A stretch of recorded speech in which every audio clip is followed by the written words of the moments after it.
আসসালামু আলাইকুম আলামিন ভাই। ওয়ালাইকুম সালাম তো ভাই ভালো আছেন? এই যে ভালো কি করেন আপনি? কাজ করতেছি। রোদ বলতেই নাই, ঠিক আছে। এসির ভিতরে কাজ করতেছি। তারপর দিনকাল কেমন? কি দিয়ে কি অবস্থা আপনার? দিনকাল ভাই, কালকে সারা রাত তো ঘুমাইতেই পারিনি। কারণ কারণ শুনছিলাম আসিফ নজরুল স্যার নাকি মালয়েশিয়া আসছে। তো মালয়েশিয়া অবৈধ যারা আছে তাদেরকে নিয়ে একটা সুযোগ দিবে নতুন করে আবার।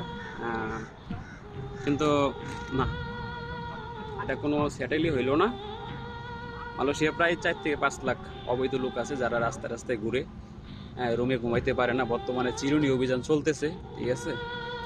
আর আমরা এই যেখানে কাজ করতেছি, এই পুলিশে আসতেছে, আবার দৌড়ে জঙ্গলে যাইতেছি, আবার এনে কাজ করতেছি, এই পরিস্থিতিতে আছি।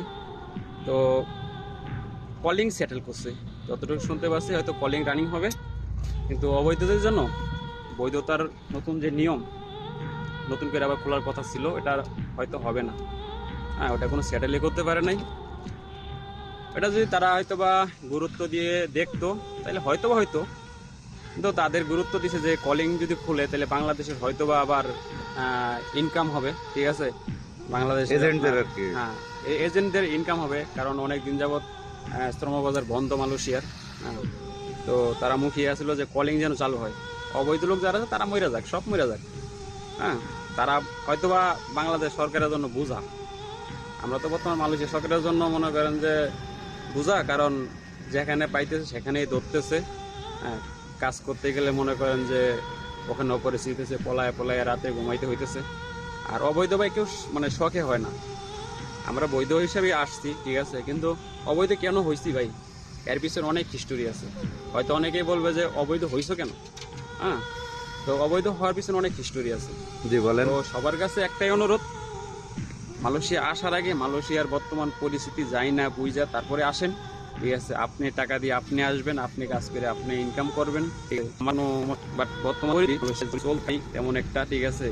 তো যদি আপনি এটা আসেন তো ভালো হয়। আর পুরো তারিখে আমাদের যে সিদ্ধান্তটা কথা ছিল। সবাই ছিল যে কি ঘোষণা তো আসতে বৈধ দিবে, কিন্তু কোথায় বলো না।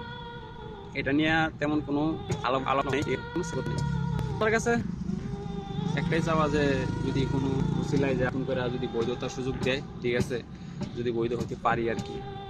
কারণ মানে রাতে ঘুমাই না করে, ঠিক আছে, জঙ্গলে ঘুমাই, এই যে কাজ করতে পারি না, কাজ করে পলাইতে হয় কিসের বয়ে। তো বাংলাদেশ সরকার একটা অনুরোধ, তাদের কথা একটাও করি, এই মালয়েশিয়া তাদের পক্ষে যে আপনারা